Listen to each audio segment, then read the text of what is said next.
to see different produce and things that they grow here. Um, yeah, it's going to be amazing. So I'm going to step back because today's not my show. Today's all about Toyin. And maybe before we start, an invitation to you all. If you want to come to the front, it'll be a smaller group. So if you want to come to the front, amazing. If not, it's totally cool where you're at. But we'll get started. So Toyin, take it away. No problem. Thank you, everybody. I'm just gonna try to set up my feed a little bit this way so that I can capture. That way.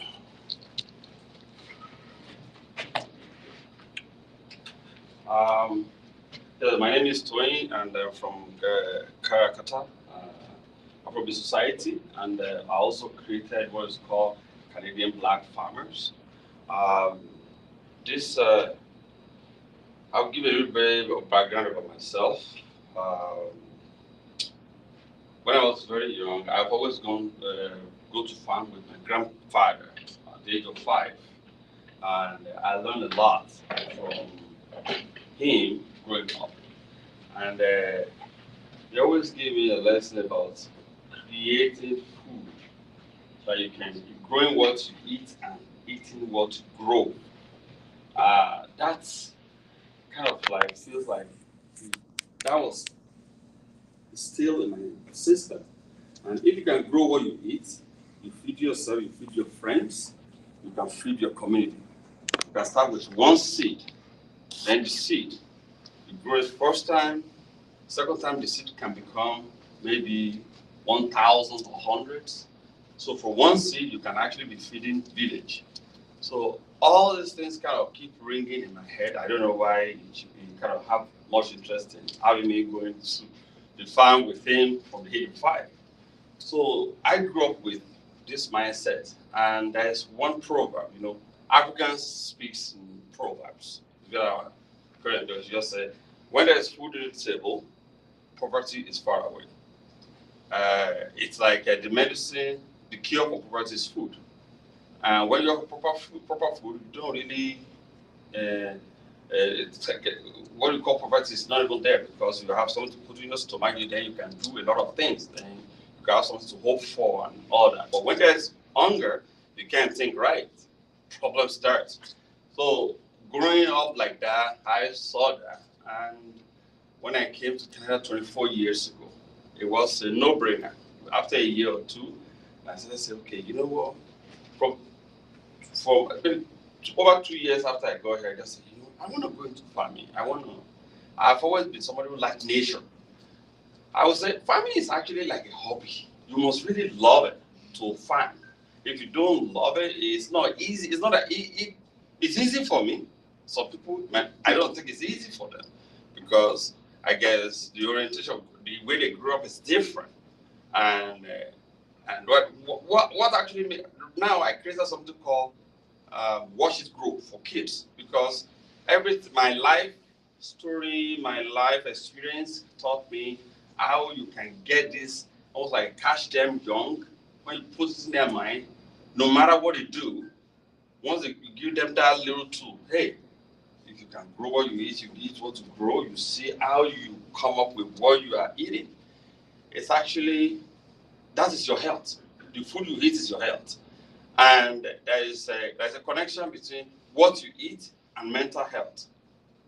Many people don't know that, but I think practically, maybe I haven't done it scientifically, but naturally, I'm a naturalist.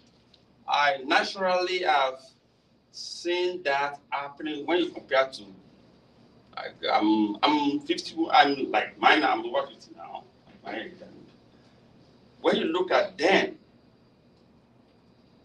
I barely in my village. I don't think I've seen a crazy person, somebody who has a mental problem. I don't think we grew up seeing somebody like that in our community. And I started putting some things together. I said, the sickness that I'm seeing now in our community, back home here, wasn't like that then. The more advanced we get, the more problem we get. When you look back now, like I have over 500-acre farm back home, which is kind of like a sister farm of what I'm doing in Canada now. In Canada, I have 2 different farm location, and then cow, goats, and with my goat farm now, I'm experimenting all this. So what I'm trying to connect there is this. I realize with all this GMO9 seed, I was talking to agroecology with the food security of Canada today. I was mentioning the same thing. And I said, the more advanced we get, the more we are moving away from natural way of growing or feeding ourselves, the more all type of different sicknesses and problems we start to encounter. But those days, my grandpa lived up to 140. Imagine, he was still walking, still hunt. And now people don't. If you live 80 or you pass, you are lucky. So we should be with the advancement.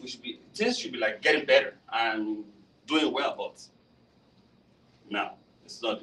That's not the case. So for me, let me just come back here. Coming here, then doing the farming thing, and then for 15 years I focused on dairy farming. Knowing about cows and all that, which is something I actually saw when I was growing up.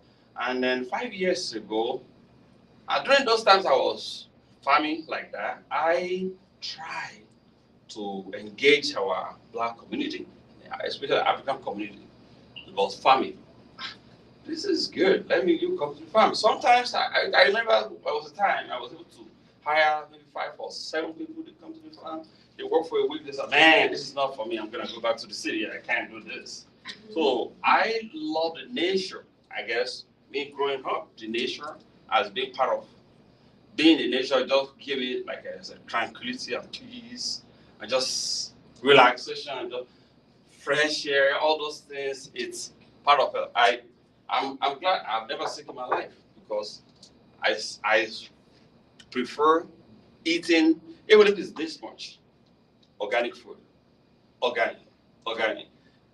The organic here might not be perfect, but at least try to be closer to something. So for me, I look at all those my life, like my life the way it is, and we have lived it, and what I eat, I realize it's my health. What I put in my mouth, what I consume is what keeps me healthy, and I'm trying to kind of like connect that, share that with people, And I look at the way our communities are going, especially the Black community. I said something has to be done. So 5 years ago, I decided to buy a 5-acre property outside the city, like in Mission. So I went to this area. It's kind of like a rural community. I put a 5-acre property there. Then I said I will be living here. I moved from Surrey, Farhans, Surrey, Langley area. Then I moved that area. Got there, started with goats. My goat farming, I look at goats is one of the most common meats that we eat back home. We don't eat a lot of cow. We eat cow beef too, cow meat, but goats is one of our top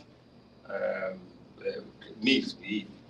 As I experimenting, finding, like doing some crossbreeding. Okay, this is a Nigerian dwarf mixed it with like a boar or Nubian. And then because boar, Nubian, Kiko, all those breeds are very big. They're big goats. They can go as far as 150 to 200 pounds. Then I started nobody taught me about those goats, but I started kind of like doing it like practically, seeing how this go with this, this. And I see the result that, this is good. And although if you have a purebred of, let's say, Nigerian, the taste of that is different from Nigerian with Nubian, or Nigerian with boar, or Sanin, or Thugansen. So like Sanin, which are Swiss, they are kind of milk goats.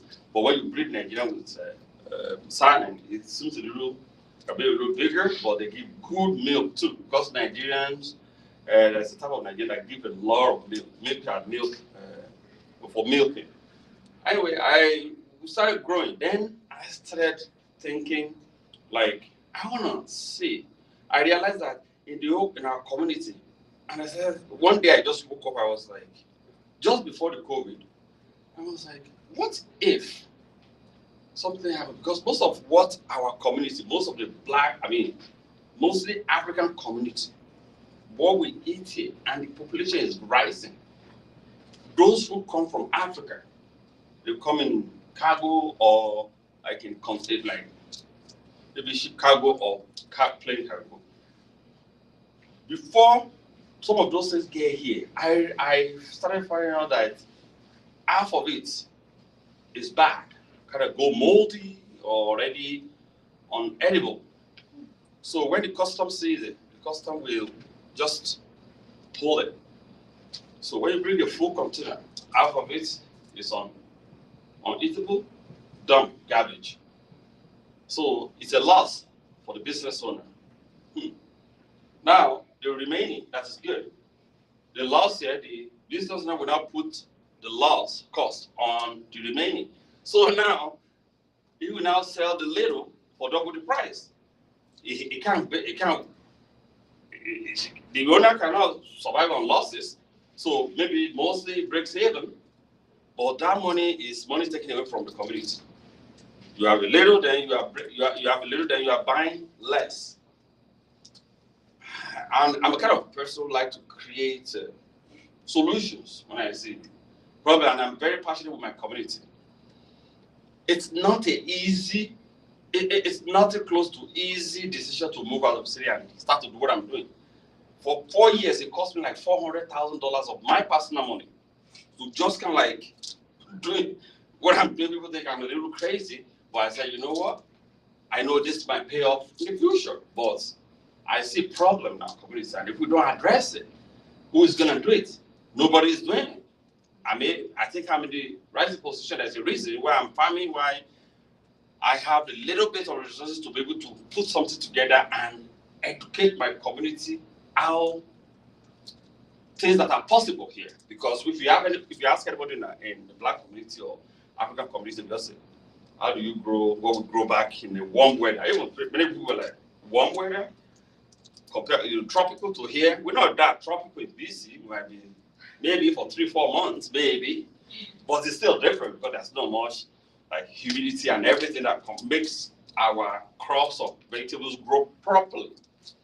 But at the same time, it's still possible, it's doable.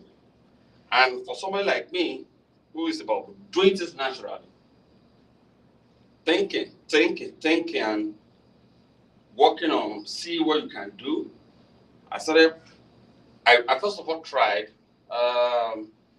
this is amaranth, but there's a lot of different type of amaranth. This is our amaranth, the one we grow back in West Africa. I would say Nigeria, Ghana, and mostly in African countries. That's the type we grow.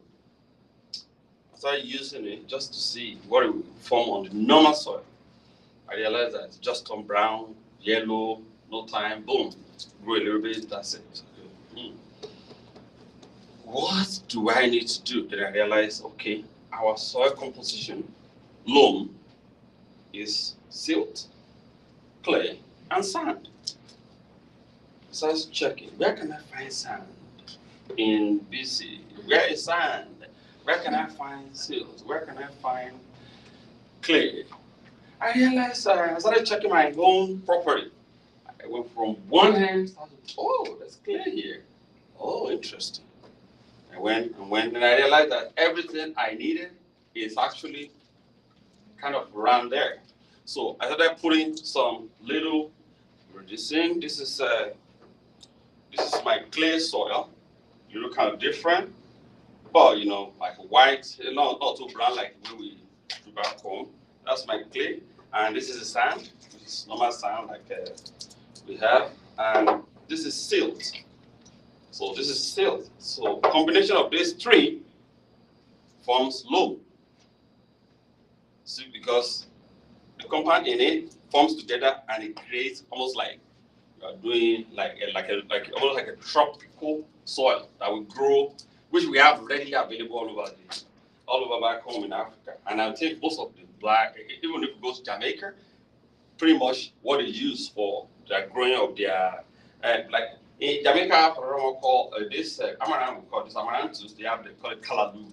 That's what they call it over there, which is kind of a word pretty much from Ghana, because majority of when you look at Jamaica descendants mostly like Ghana from West Africa. So most of what we eat is still heated there. When you look at BC, like the colonials, they have all that, which is all from West Africa. We started combine. I combined it, and I realized that year, then it was COVID. It was such a perfect time. So now I get to sit while everybody is locked up in the house, whatever. I'm right there. I bought the place August 2019. By March 2020, we locked down. I think that was when we were locked down. So that year, this 2021, is when I put this thing together. Woo! It grew so lusciously. Like the first one grew so good, and I was like, this thing grow. If this can grow, now I'm gonna go ahead. I will start trying different seeds, no matter what. I grabbed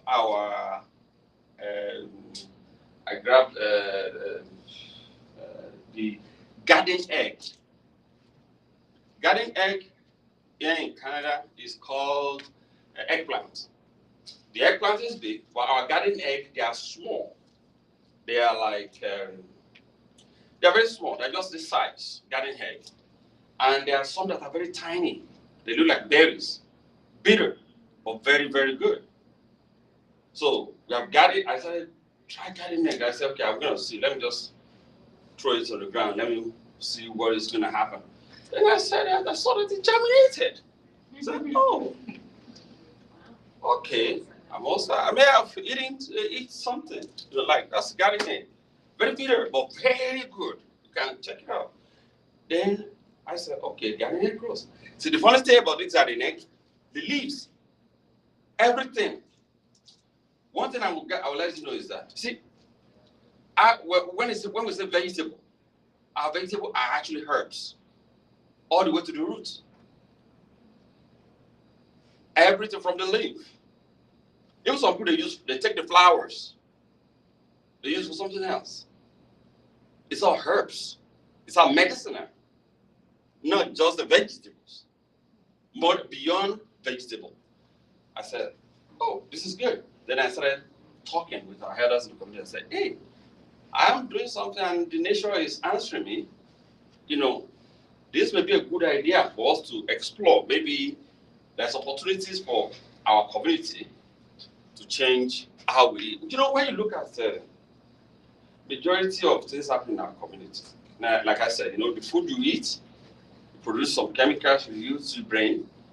And when you look at our prison population, I'll take you back. When I first came here, I was very fortunate to live in a rest in where the natives are. First, I realized that a lot of things that's happening in the First Nation. What happened there is actually similar to the black community that were enslaved. I was like, whoa.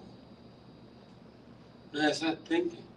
Then it just got me. I said, so they forgot their food too. A lot of their culturally appropriate food is gone. I haven't done any research. I haven't even read anything. I said, there's a connection between what they've been fed and why there are so many people end up where they are now. And that same thing happening in the black community too. I said, there's a correlation. There's something there.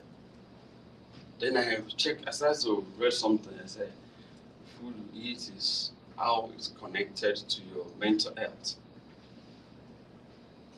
there's a chemical that gives to you. That thinking something when something came to somebody's mind, and then you went and read about it, you kind of Google exactly what you thought, and it's exactly what you actually. So nature spoke to me. One of the things I do also, maybe I'm not sure if anybody knows that, if you're walking inside your farm, have you ever taken time and take your shoes off and just walk bare feet? Especially when it rains, in the summer do it more. Let the nature breathe through, come from the bottom of your feet. There's something there that connects you. My grandpa always do something. If my grandpa comes here to that door, grab the soil, smells it, say, put a corn there, it's gonna grow. He goes this corner and just grab it. Oh, okra. I was watching. I'm very young man, and my grandpa, that man never really. When he wants to eat, you grab. You have to harvest it straight to the pot. You can't harvest and put it down. If you sit down, you harvest it. Don't rinse it. Cover it. Put it in the pot. Just harvest and eat. Not put it somewhere to stay to rest. So natural way of those ideas didn't want to grow so long. Hey, it took his tobacco, nothing happened to it. Those days, there's nothing like all this technology. I started to compare everything I've seen then and to now. Why we have so much technology and so many sicknesses and all over the place. And then that's why, even, I remember one day I saw this. I woke up one day, I said, if you grow any vegetable and you see there is maybe insects and start to attack that vegetable, you grab water leaf and you grow it next to it. Guess what? Control the pesticide. Natural way, chase all the pest away. Just, bitter leaf. He did that. I was like, I said this morning, whoa. Yeah, using a vegetable to control pests of another vegetable. Everything is natural. And I try to be very natural in such a way that our people will also be able to grab, will be easy for them. Now, you don't need to go and come up with some solution or whatever. Everything we have around us has a way to talk to each other, to control, to make things work perfectly for ways to work. I believe we have to start doing local, like growing, even if it's just a little. You can grow in a natural. We have 5 months. You can grow very well in DC. Like you can grow in natural, like outdoor, nothing. No, you don't need anything to really move this and move that to come up with something. No, it can naturally grow. I'm glad that I've been able to do a lot with this. 3 weeks ago, I just want to digress to this. This is cassava. We call it gari. I made it here in Canada. This is cassava. I went through the normal local village process. Cut it, grind it, and then fry it, like dry, in a little big pan fried. That's cassava, called cassava flakes. And as it is, it's sour and sweet. I use sweet cassava for that. Even though I haven't grown it like here in Canada, but my sister farm back in Nigeria, the plan is this one is probably on almost 80 acres. Grow it, we feed the village, providing job for them, and then be able to move whatever that is for here to bring it here, and then for the community. But the point I'm making to our community is doing things that can encourage them to say, it's possible. It's possible. It's possible. The possibility of things that we don't feel like is real. And also getting them to understand that we should go back to our normal, natural, culturally appropriate food so that we can stay healthy in our community. So that our community is actually a very, very vital business opportunity for our community, because this can create sustainability. When we grow our food, our community consumes it, creates job in the community. It's all part of the whole concept. Like I remember the first time I tried our okra. So people might say, "Oh, okra, I've tried it." When you try the African okra, the way it's that one, they are very small, but the way they're very slimy, different, totally different. And 2 years ago, I started doing something. I started collecting seeds, because 80% of the seed that in the world right now, it's GMOized. Even in Africa, it was back home now. It worse. The way most of our seed now is almost gone. But my farm, I make sure I have a vault. I built there. Millions and millions of original seeds from the village, from the farm. I've been putting it there. You can go. Some people are collecting original seeds now. They are keeping it because it's kind of like a gold in the future. They are, because you can't even find it anymore. Everything is already tweaked to the tiny little bit. And those are not, it has a detrimental effect in our health in the future. So I'm trying, well, basically somebody has to do it anyway. Somebody has to do something, somebody has to, wake other people up. Hey, you can do it too. You can start from like a little planter, little pot, city, whatever. You can do it too. All the way, so I've done the soil one, and I'm even got to all the level of hydroponics, vertical farming, see all those possibilities. But for me, because I'm very natural, I'm a naturalist, I prefer to just kind of do it, let the nature do its own thing. If it grows, it grows. If it doesn't, that means the nature says it's not going to grow there. I'm not perfect like my grandpa that knows where it's going to go. If it smells here, it grows there, it grows there. But maybe I'm doing it in my own way and the best as I can, as it has paid off. It's as best as it is. I appreciate it. And then I'm very glad about that. And I'm glad that a lot of our people in our community now are turning around, they are coming around and really showing interest about this and the connection of the food that we eat, how it's connected to our health. Because health is wealth. Without having proper food, you don't have the good health. So I can go on and on, see like bitter leaf now, When I was little, my mother would just use this in the hand and squeeze the juice. You drink it. It's like it takes up so many things. Now you can find it in the store. In the store now you can find the juice, just the juice. Back home is what we used to cook soup, vegetable soup, bitter soup. But now the juice, when you just squeeze it, the water is now in the bottle. It's being sold now.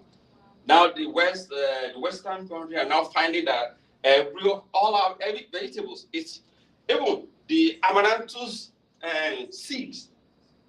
It's almost better than the shea seed. Yeah, it has seed. So the seed in amaranthus, same thing. And there's water leaf. This is water leaf. It's very, very, very, very powerful. You can check it. African water leaf. You see, all these things are not just a vegetable; it's also a herb. And rarely people take all those pills back home. Then they just go and grab whatever that's necessary. They eat it or they squeeze it, drink the water. Same thing with scent leaf and all kind of stuff like that. So I'm very happy that a lot of work with the efforts I was able to put in place and try the best I can has been paying off. And a lot of people in our community are really turning around. I was at one of the associations on Sunday. Since Sunday, I've been giving speech every day. And I'm booked down till next weekend, next week weekend. Like going to different places, talking to people, and even investors are coming around. They want to know what they have to do. Even the Canadian government and federally, local, and like provincially. So food security in Canada, food sovereignty is the biggest thing. It's the biggest threat. If you don't have it, I don't know. You see, I'm part of a food coalition in the Valley and Fraser Canyon. We did a survey last year, in November, December, and we realized that even across the same thing we found out there is 30% more people are going to food bank. 30% less food are coming into food bank. So basically, less are coming in, more people are coming to take the little that is available in food bank. I'm not sure how that's sustainable. And then more and more people who drive big, nice luxury cars now are showing up at the food bank. Because when you look at mortgages, I look at one of my property mortgage, like I'm glad I didn't do variable. Variables went boom 3 times. You can't go afford.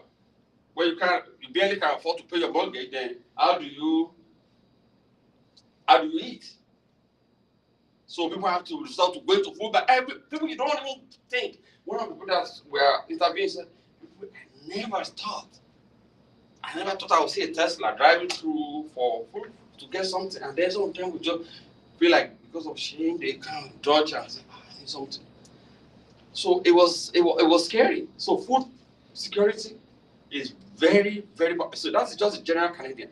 In a black, I was talking with Shadow Minister of Agriculture. I said, the Canadian government doesn't even have any food plan or food security for black community either. I don't think so, because they're not gonna put what I did here. They're gonna be able to come up, so they don't know what we eat. Somebody has to do it. And when I showcased this to them, they were just it was a very welcoming concept. In January now, they actually approached me, they put some things in place so that can build a very big network to get more people involved. And I said, I'm not doing it because I want to make money. I want to do it so that to get more of our people to understand the importance of food security and food sovereignty in our community. And also to introduce to general Canadians the other food that we eat, things that you don't know. Like when you have headache back home now, we know what we take. Some of these things is good for you. Even I remember my grandma grabbed one of the soil and seal and they spit on it and it do like this. You got a headache and then you rub it on it. And that, the headache gone. That's nature. It works. Yeah, I wonder if, so you sent us some really great photos. So I wonder if we can talk about some of those photos. I'll put them up. Yeah. So there's I think you sent 20 photos. If you want to just talk a bit about what's happening in photos. Here, I'll just harvesting some of my amaranths here at the back. This is kind of like a lab for me. I put a combination of different vegetables and all of them, they grew together. First year I did it separately. The last year I just said, okay, you know what, this area, everything that I've grown will grow in this area. So and now I'm harvesting. This is there's garden egg there. There is this is a different amaranthus. You see, this one is kind of like purple. There's a garden egg among them there too. So I was just harvesting this day. I was just like, you know what? I didn't even know one of my employees was taking a picture. I want to eat something nice. I said, okay, let me go to the backyard. I said, this is how everybody should live. Harvest it, bring it to the next one. Yeah. So now this is me walking in from my backyard, what I've harvested. So then I put in my table in the farmhouse, the kitchen, and then cut it. And now I'm eating it. And what's that dish called? So this dish is actually cassava. This is a flake. You can just put milk in this one and eat it. This one is you mashed it, you blend it, you ferment it. When you cut the cassava that I showed you the other time, you peel it, put it in the water for 5-6 days, and then you mash this together, and then do some basic process, and then all the main thing for the flour will come out, and then you fold it for a while. You put it in a little bag and let it kind of like come out. The water out of it will come out, and then the solid part of it, you make it to that one. Now you can just put it in hot water and just make it like that. That's what that one is. And this is just around and the pepper. Everything here is from my garden. So that's one of the things I'm trying to show the community. Hey, I grow it, I harvest it, carry it, and I eat it. So I think, see, most people is very visual. This is visual. It's very visual. So and the joy of doing that is so good. I remember this day I was just Beautiful. So when you see, when you grow, then and you eat it, see all the system in your inside of you is happy. They are awake. There's connection there. We may not understand it. It's the joy of eating it. You did it. What you'll be waiting months to get from back home, now it's here. I have a question. So, Yes. I think we connected 2 years ago, but we didn't follow through. I have a question. In Victoria, we are growing amaranth. Yeah. As well. Do you have any success with okra? Yeah. Are you I have growing the- okra here on site? Yeah. No, it's not. We're in winter now. I've grown okra. I mean, like Yeah. past 6 I've grown okra. Everything. The soil. I'm actually perfecting. What I do with the soil after I mix it, I say there's one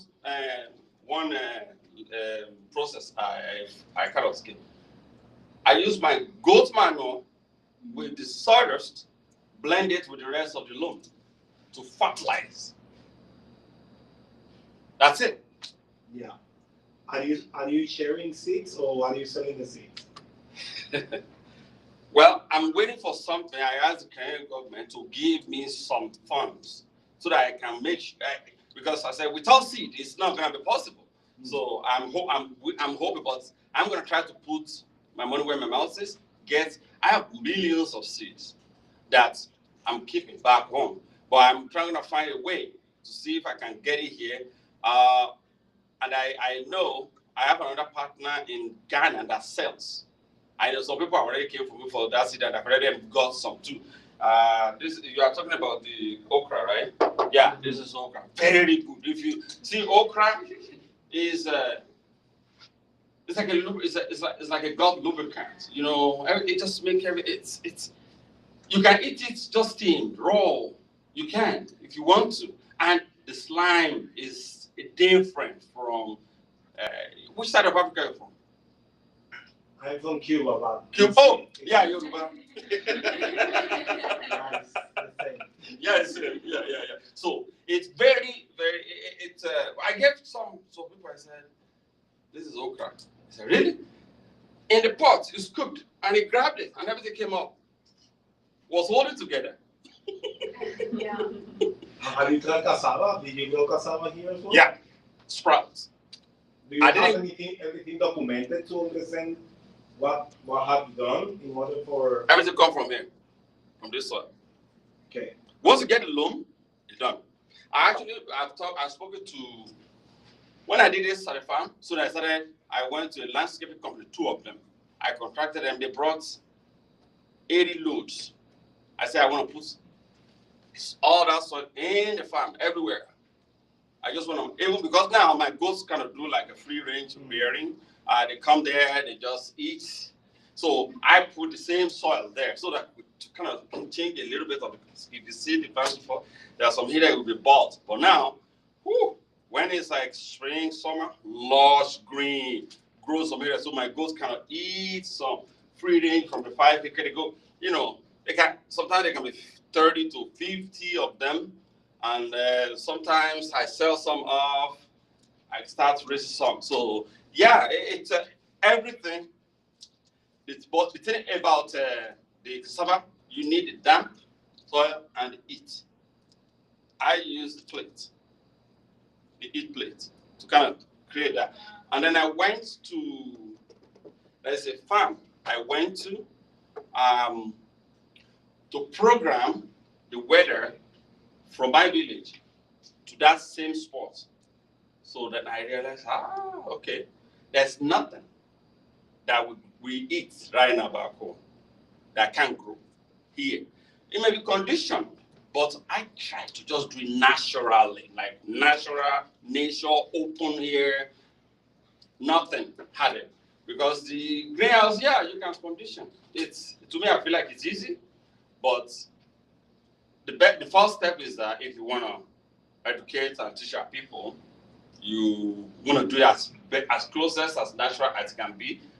Some of them are used to back there without going through all the temperature control and all that. Just trying to do like natural way of growing it. That's one of the things I focused on more. Because this year we can go up to 5.5 months of easy growing for our stuff. Yeah, sure. I just want to highlight too, sorry, with and maybe we'll go to questions and stuff, but just want to highlight just how amazing it is that Toyin's really trying to recreate conditions in different areas and like back in Nigeria and like contacting these soil supply companies to try to recreate that composition of loam and loam soil. So it's like this is like advanced gardening, but it's also I was really fascinated about this because it's like this is how you not just take care. It's like we can grow the seeds in the soil ourselves, but if you really want to meet the seeds where they're at and meet the conditions that they're used to, then this is the kind of stuff you do. It's not impossible. It's you've got to do a bit of research thing, but it's like the bounty and the results you see in front of you. Like it's really fascinating. So, and it's just another way to look at the importance of growing multicultural crops as well and recreating those soil conditions here. So, yeah. We have one question and then we'll go with some more pictures and stuff. Yeah. Yeah, I was curious. So, if I'm understanding you correctly, then that you starting your seeds inside or you're starting them right outside on This year I'm starting inside. this year? This is first year. But you've never done that before. No, Wow. I don't do it. I just, you know what? Go Yeah. figure it out. Perennial. Like, you see, one of the things about some of this, Yeah. next year they pick us up. You know, back home, you just leave it there. If you don't come and cultivate, maybe because sometimes back home, we do like a rotating system. Mm-hmm. You grow in this portion, this year, maybe next year you're gonna leave it. So what you grow here, you move it here. Yeah. Another thing here, like I said, then you leave one. That one, something you grew there last year. They feed each other. Yeah. So it's not every vegetables or crop we have does that, but some like amaranthus or water leaf. Yeah. Even okra can do it because some might just hide Yeah. in the soil, and then when the guys get warm, woo, here we go.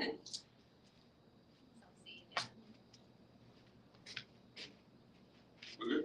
Yeah, I'm just curious around that. Yeah. Yeah, because you said heat pad, so I wasn't sure. Yeah, and like you were talking about cassava, right? Yeah. You need that warm Yeah. consistency. Because moments I like, okay, I grew Discoria alata. Yeah. You guys do Discoria alata? What is that one? The Chinese yam. No, it's actually yam. We have big yam. Yeah. It's big. There are some purple which Chinese Yam. have.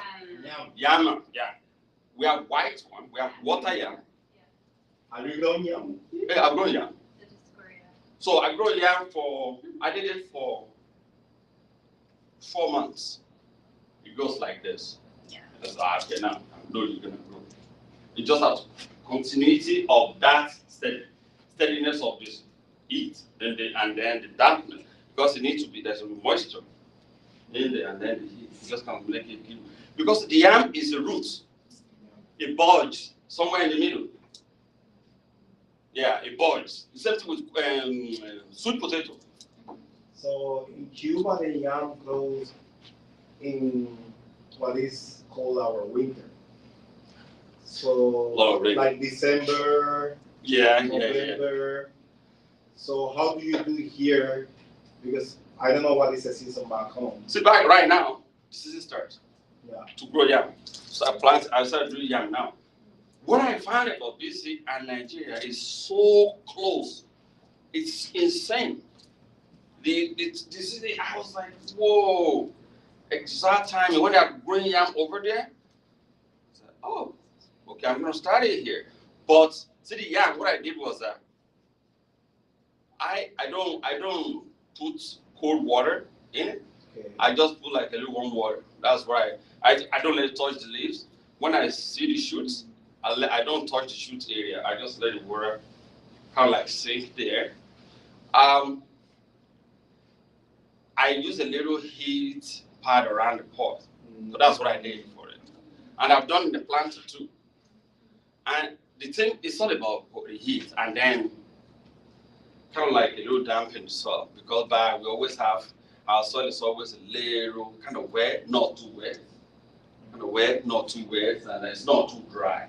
The heat let them grow, and then it gives collect some water, collect the hair, and it helps it. The only thing that's a little different is that there's a lot of roots sticking out of the yam. But I think I know what I need to do. And also I try to grow it on water. Water just to kind of see what it's going to do. Then how did I created my whole nutrient for the water. When I grow farming, everything I do, I just let my brain tell me. It's just like me talking to my grandpa. What do I have to do? Okay, here we go. I created my own. I went to one hydroponic farm, and I told them, I said, what do you guys use for your water to supply the nutrients for the vegetables? I said, we have to put this. I said, have you ever thought about getting a very fertile soil, put it in water, let it be in the bottom, let the water float, let the nutrients come out and supply the vegetables. Oh wow. There we go, boom. That's natural way of growing it without having any, because I don't want to use anything chemical, anything whatever. I refuse that. The tomatoes I grow is the tomatoes there with the one with the can. Yeah, that one. See this? I grow this. This is from my village. This big one. They call it heirloom. Heirloom tomatoes. Organic. These tomatoes, it grew better than back home. I guess because of I still don't understand why it grew like that. When I open it, I eat it like meat. It was so meaty. Yeah, I just eat it so fluffy, so full now, and so tasty. So after the whole season, I don't think it's up to this. Maybe up to here. That's the area I showed there. That's my experimentation. It's not up to here. And I harvested 20 liters of bucket of tomatoes. 30. They're so big. You see, this is my 2 hands. The 2 hands are not joined together. This is how big they are. That thing, it shocked me. So, and this all kind of combined, all kind of other ones. I said, it's beautiful, it's delicious, and it's nutritious. And then when I know that I have excess. So I just put it in a jar. I have about 500 of it. Everything is gone now. Everybody came and just started taking. And what is my preservation? I just put like a spoon of palm oil. Spoon of what's right? Palm oil. You get palm oil, right? Yeah. Yeah, well, palm oil we use it for Swedish oil. I know. So I use palm oil. That's kind of like that's the blessing for it. Spiritual. Palm oil is very good. Very good. I remember one time the bullshit us. Some people came to Africa and said, you cannot eat palm oil anymore. Stop it. It's very bad for you. Everybody stopped eating it. And then there was crazy sickness everywhere. And they used the palm oil to pray to the gods. And God said everybody must start taking 1 spoon of palm oil every day. Everybody just went, ooh, here we go. Boom, everybody's okay again. Yeah. So I try to see, this is we call it this one another type of, you see here we have spinach. This is our spinach. And this one, when it grows, it gets to a stage, you have some little berries. That berries is also going to where the that's being kind of, that's another one. It's going back. That's the little ones. Go back. Let's see. Maybe that's all. Okay. Oh, it has berries. That berry you can actually use it like a dye. Oh, cool. If you break it, it's almost like a black currant. If you put it in your hand, it would have to dye the whole hand, like dye, when it's really ripe. But it's very healthy too. Everything we grow, everything, all this time from is a crawler. All the way to the roots is health. The roots you can pull it off and then rinse it and then make it like a herb. What is that Like red? Okay, this is That's amaranth. the amaranth. Yeah, Okay. this is amaranth. See here, this is all. This is even better than share seed. It's food. Yeah. You can just harvest it and then just cook it like that, steam it. I eat it a lot. You eat it a lot? Yeah, for cereal and like different salads. Yeah. Amaranth. Yeah. It pops in your mouth. Yeah. Little, yeah. So it's you see, this one, my community they always went crazy about this African spinach because it has a flavor, and the way it is, if you steam it, you can actually use it. You can put like maybe like it becomes very lumpy. It's very thick, very very thick. Yeah, if you just cut it and just move like it, it's slimy. You can drink their water. It's like aloe vera. Oh wow. Yeah. So you chop that up and cook it? Yeah, chop it up. All like that. I just put it, you see, I put it in the bag now. Yeah. It will last for a year like that, put it in my freezer. But I've pretty much given everything away. Because when people saw it, they have to get it. People drove just to get one bag. Yeah. They drove all the way. So this, the point of this is, we bring it back home frozen, going fresh here. The market is there. Creating the economy in our black community. It's part of the whole combination and the health aspect of it. There are some things when we eat it, it's not good for our system. It's not, no bias about that. It's just not part of our, we are more, the food that we are accustomed to, you know, it's very important, and being able to come up with the best I can. There's still more I'm doing, but it's not an easy thing. This is a red one.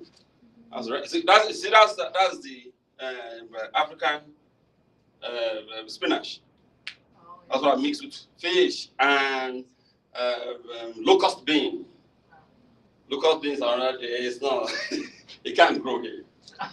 It may grow, but it's a very big old tree. We call it locust bean, one of the highest protein vegetables. So from the back to the inside, it has it's an all totally different explanation. So thank you. Anybody? Yeah. Anything else? This is all. This is well, my goats. I can talk about my goats. I've already mentioned about my goats. They live naturally. I'm very close to them. Once they are born, I first of all grab them. I talk to their ear. I bless them. I let the nature keep the blessing, and then I'm very close to them. And when I'm there, I can go in like this. I'm in between. I'm in there. I don't change anything. I don't care. My clothes are almost garbage now, all of them.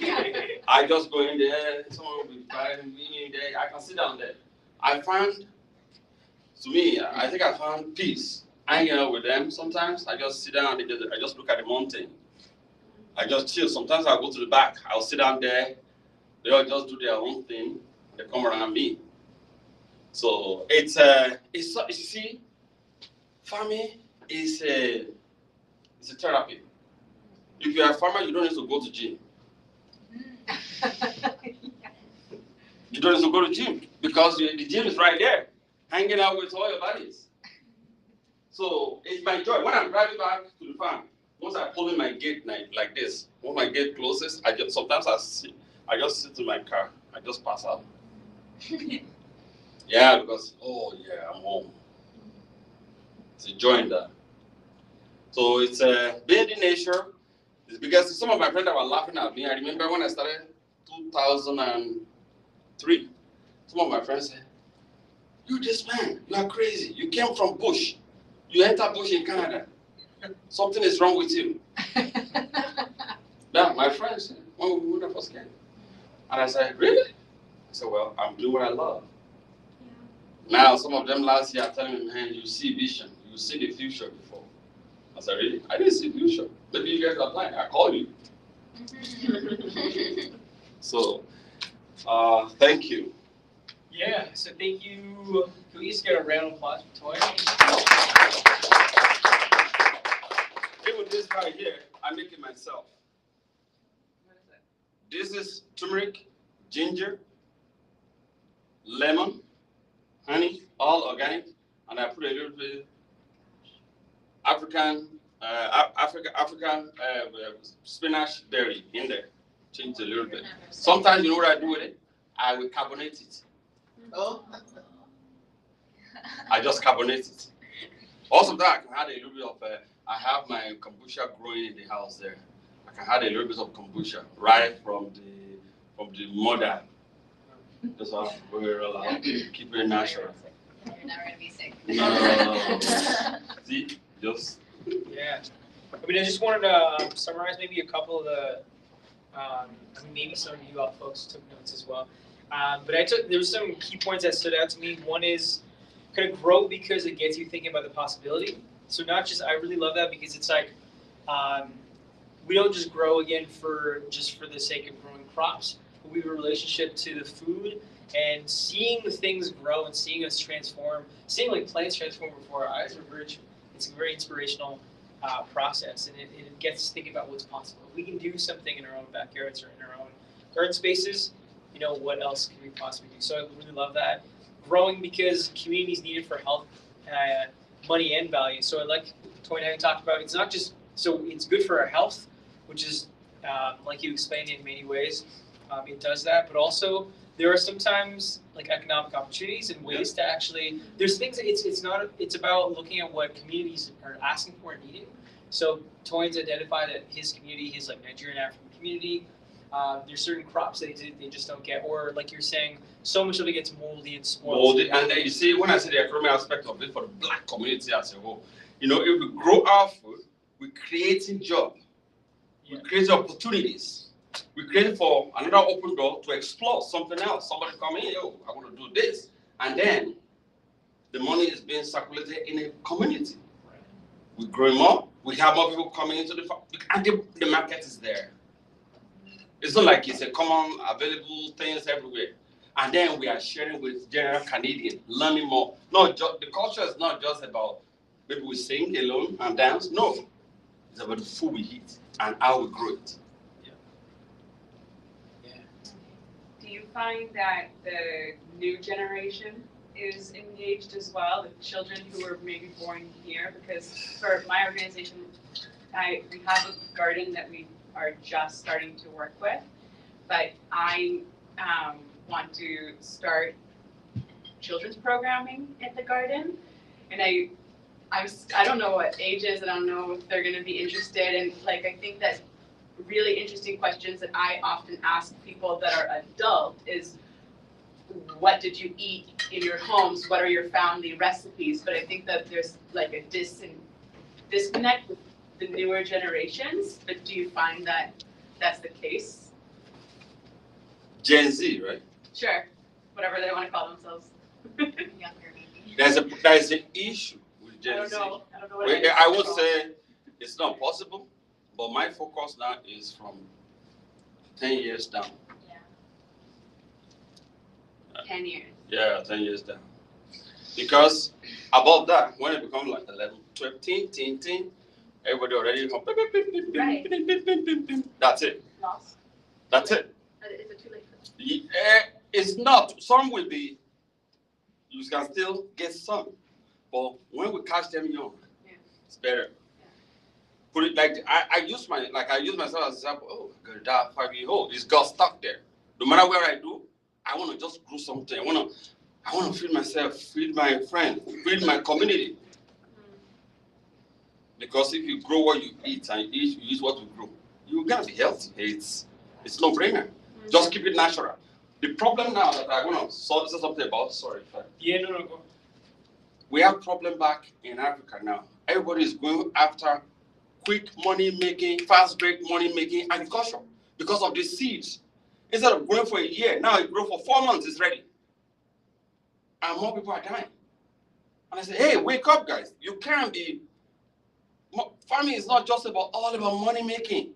Yeah, you can make money, but patience. Start do it natural way. Because if you do it in a very rapid or unnatural way, you're gonna give other people unnatural death. Yeah, thank you. That's the fact. It's happening back home. Some of my mates, some of them just say they fall asleep, they didn't wake up anymore. IBP, heart attack, everywhere. Yeah. Things that doesn't exist before. Cancers everywhere. And we don't get that. We don't get that before. I said, what is going on? All canned food. I said, you can't. Do you even know what they used to preserve that canned food? How long it's been there? Are you sure that's the expiry date? Well, you can just grow that freaking thing in a few months. Do you know you can actually grow pepper in your house? Like the yam, the soya lata, you can grow in a bag. Bag. You can grow it and line up like this and pull rope. I think the presentation is beautiful. I 2 years ago we didn't connect because I think it wasn't the right time. I think now, because what I wanted to say that in the island, for example, we have grown cowpea, we have grown amaranth, collard greens. I think it's about the knowledge mobilization, It's how we share those ideas, because we are many people, even when we are a few, doing something similar. It's about our network, right? Yeah. So I think your example is, it is possible. It's just about how we can keep. Because by the time you were applying for the agri-food agrodiversity grant, I don't know if you got it 1 year ago. And I think it's about this. It's about knowledge mobilization. Because when we talk about Black communities, I'm telling you, there are people willing to do it. But we just know how those systemic issues are really keeping people, separated, So because in return that we are facing a similar issue, but there are so many people that really want to learn and they really want to grow. And I think it's about those partnership, and when you're ready for the seeds and to share some seeds, we can also share. We have Solara here, she's growing a lot of things in her farm. It's just about that, Connecting. It's just connecting and growing that, community. What I did 2.5 years ago was, I said, you know what? I really don't think I need to grow for commercial purpose. I just want to empower. Exactly. That's why I created the Canadian Black Farmers Association. I said it would be like a hub. So in January, you mentioned agri-diversity, right? They gave I was like last year, I think, or 2 years ago. I don't remember very well. The government gave me quite amount of money. Yeah. And this year they gave me some big money. They said, we'd like you to build a website. That would be like a resource for the Black community, and also for them to be able to link the government site. So when people come, you can go to the portal. Boom, boom, boom, boom, boom. What do you need? How do you want to start? And they come. Me, I want to be able to go establish you, get you started.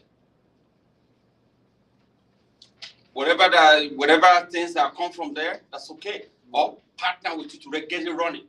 I have a list now of some people who are actually saying, oh, I would like to do goats. I would like to do cow. How do I start? And I'm doing something that, you mentioned about land, right?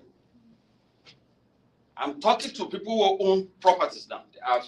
There's a lot of there's some critical information I'm missing. There are many of our people that has 2 properties, houses, here and there. Some of them, both houses have equity on it. Good ones. They almost pay off the place anyway.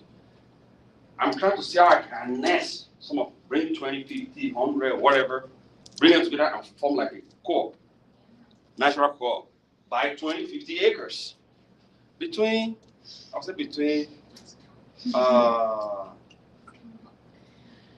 from up to here, not too far. I have this dream. I asked the Canadian government, I said, give us 50 acres per province. Please, we need 50 acres per province. And I was able to talk to one of the ministers. I said, listen, we pay a lot of taxes here, man. 50 acre per province is not a big deal. I haven't heard anything back. Then I was able to meet some chiefs of the First Nation. I came up with one massive $250 million project. I drew it, I put a 3D design. It's like a regenerative farming production with all the way to sell it to have like a mall for the Black community.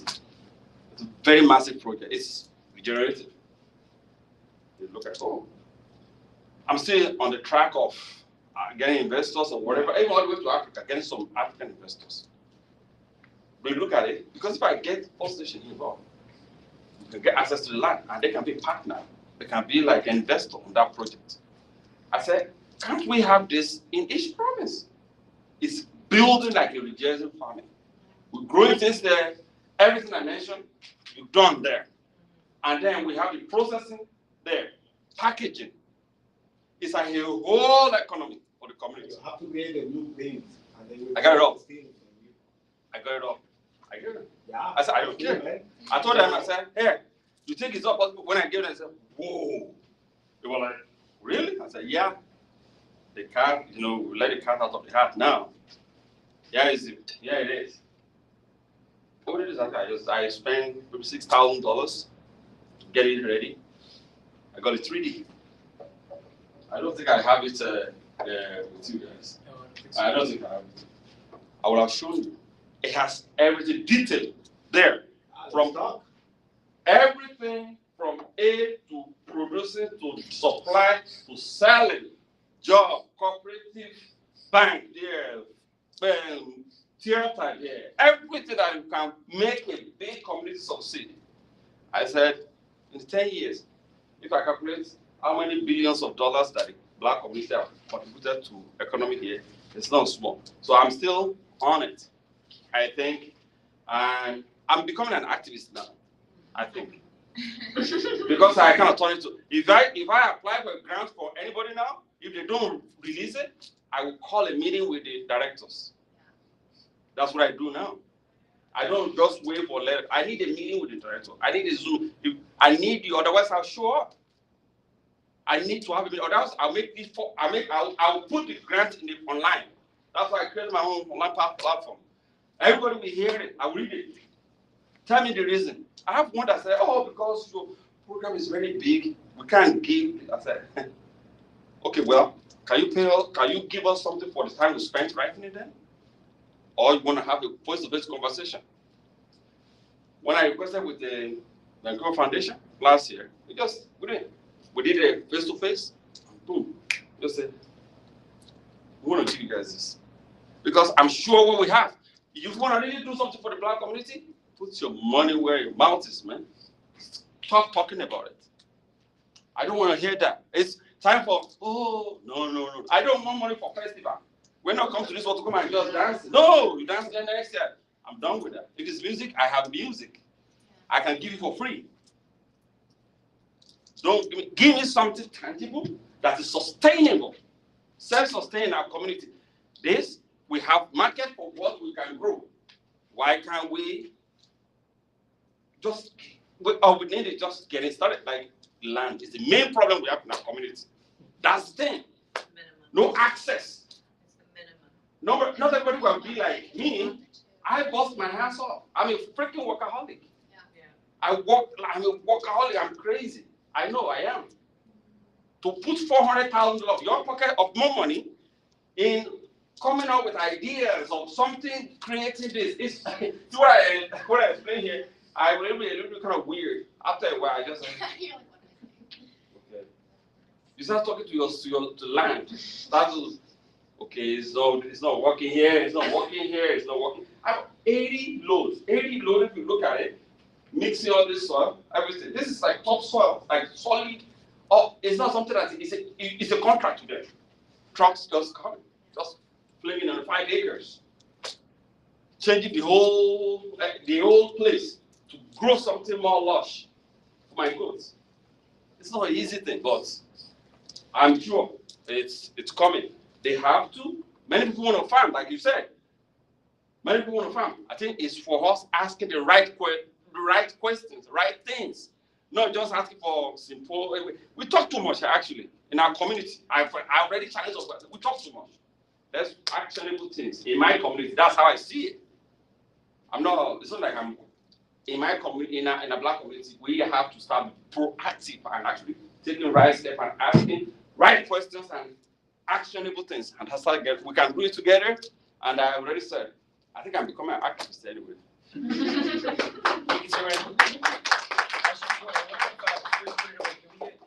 If anybody want to look at it, this is food already ready to eat.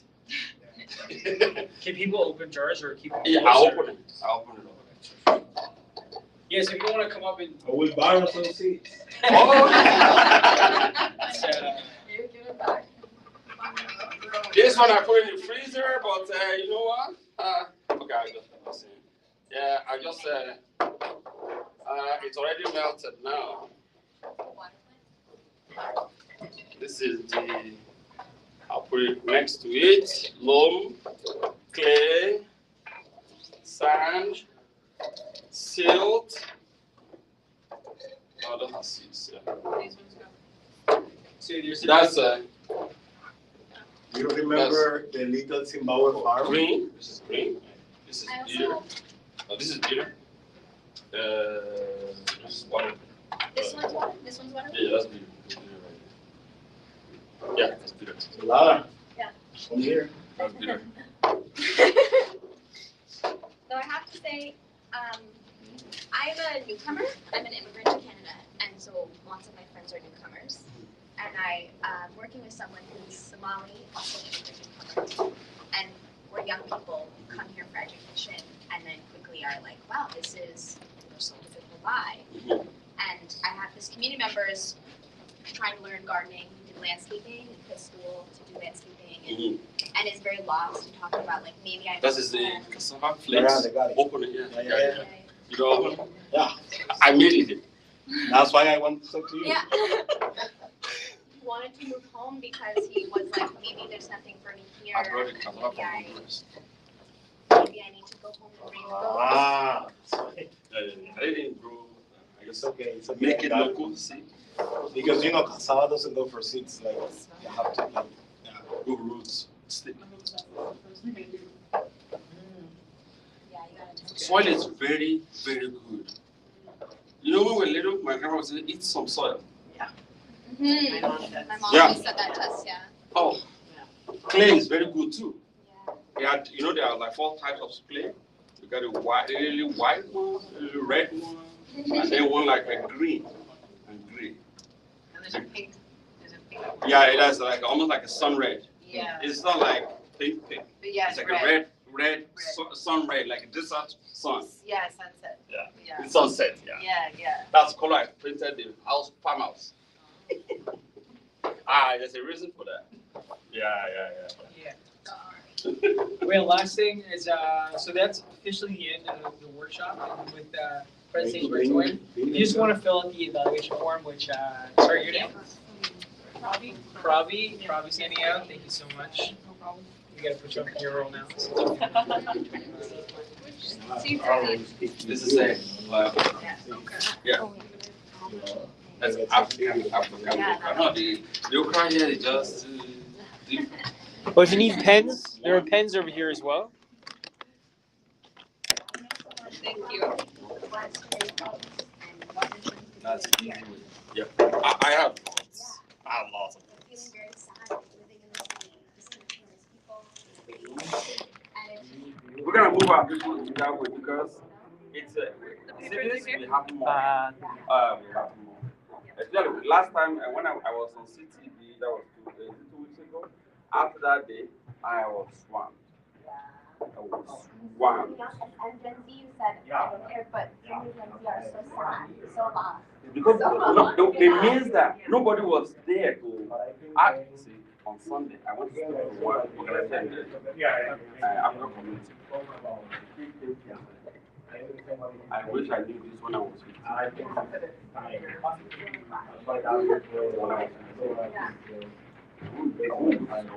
So I won't go to school. I wouldn't do this. This is what I would do.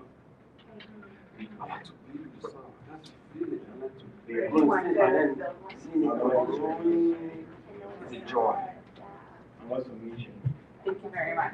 That Bye. was great. Yeah, thank you. It was the funnest one yet. That's good. It was better than your last interview. Okay. Yeah. You're welcome. Thank you. Where are you from? From here. What's the name? My family's from India. Oh, boy, that's you a lot of. Yeah. Probably know Malabar. Malabar. You call the. Yeah. African students to come in Malabar. Have a good day. Yeah, it's a good mix up. So man, I will send you an email. Please do. Reconnect. Please do. Please do. Eh? Oh. Oh yeah, no worries. So we just applied for a seed ball for the project Yeah. for to be able to get to everybody in our community. So we thank you, you're welcome. Thank you, thank you.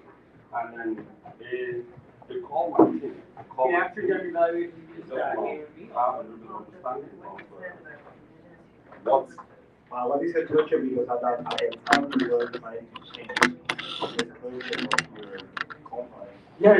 So if you What was that? I don't remember now. I think you were trying to keep like to separate entity. I think I was talking to your partner. Thanks, Chris. So Yeah. yeah, I think that was 2 years ago. Oh, was it really COVID, right? Yeah, I think I don't know. Oh, they were Thanks. trying to Thanks, do, Yes, what Steve. they used to have it in black farmers. Like created that time to have it just for them because our MP came. Actually, I've got the Minister of Agriculture and the MP, they came to eat some of these things, and then they said, why can't you just create the hall so that based on where I am, if you want to farm, I say, I know what I'm going to do, but I want to be more focused on empowering. Empowering is my own way, and then getting the tools that we need. Because right now, I've told the Minister of Agriculture Federal, I said, if we can have like fund put in place. When I have something, I don't have small things. Yeah, I don't have small things. I'm done with all that. I'm not because I'm not big. To start with something 100 million, let's start with that. And we And were I give doing them that. numbers. They're interested. But you know, I know. That's it's I know that they went to Victoria. It's a different vibe in Victoria because it's more white. So they will hear me. I've been in Parliament. yeah. Oh, I'm working to office of IFA or to minister. I'm tired of talking. Yeah, tired Okay, of talking. So, God.